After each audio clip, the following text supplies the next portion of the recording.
Ушла из жизни Адиле Басаглы. Женщина-легенда, женщина-эпоха. Героиня, оставившая свой неизгладимый след в истории Абхазии.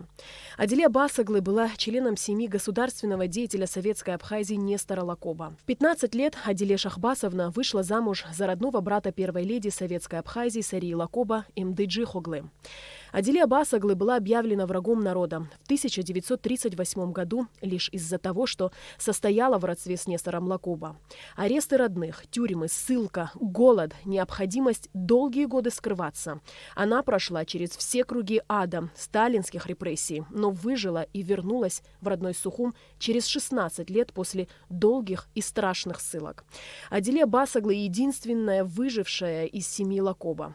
В 1956 году Верховный суд Абхазской АССР признал Адиле невиновной.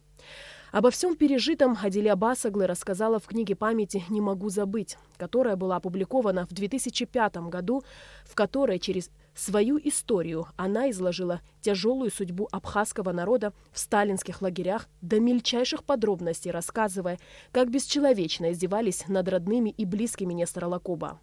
Зеленовато-карие слезящиеся глаза, змеиная улыбка, чуть выпеченная нижняя губа, пронизывающий свинцовый взгляд через пенсне.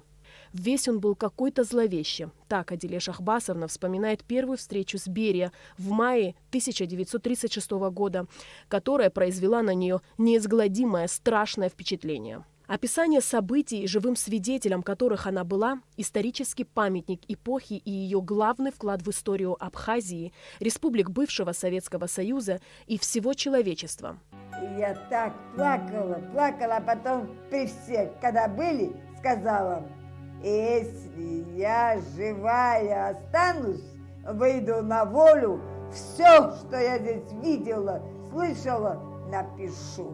И дала клятву. И я свой долг выполнила. Клятву свою я сдержала. Еще в советское время она была удостоена звания «Заслуженный работник культуры Абхазии» и ветерана труда. Она также кавалер ордена Ахтзапша второй степени. Адиле Басаглы – женщина, которой было суждено пережить все радости и тягости жизни. Необыкновенная, удивительная, вечно молодая, оживленная, озаряющая всех светом своей памяти. Она выжила и жила, чтобы рассказать миру о страшных событиях, свидетелем которых была. Алиса Шамба, Абхазское телевидение.